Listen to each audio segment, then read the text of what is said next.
And this is how you save motorcycle.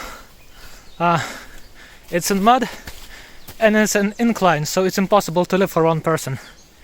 And all you need to do is to have one rope, tie it to two places, have some stick, and just wind it till it lifts up.